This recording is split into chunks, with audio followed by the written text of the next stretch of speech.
Hey guys! Today is September 15, 2025, and this is your daily reminder that you are not behind. Everyone has their own timeline. You just have to focus talaga. That's the key.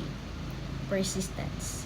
Ganun guys. Alam nyo ba guys, sa dinami-dami ng municipality na napuntahan ko kapag nag-field ako, there was one time guys na may isang munisipyo na kung saan one week, hindi ako 1 week doon. Parang 1 month din ata ako doon, or 2 to 3 weeks, ganun. Pinatira ako sa bahay ng mag-asawa na retired na yung lalaki. Engineer siya guys, nagtrabaho siya sa ibang bansa.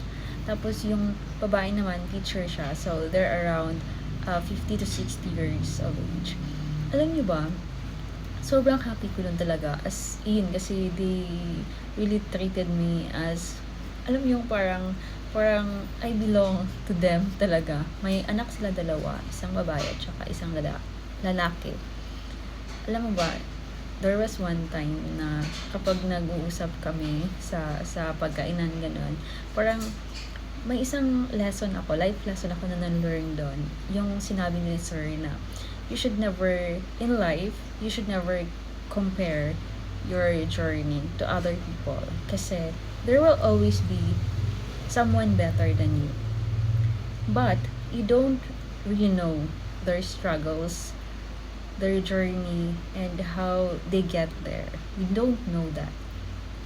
And if you always compare yourself to other people, you will end up not happy. Hindi ka magiging masaya kapag palagi mong kino-compare yung sarili mo sa iba.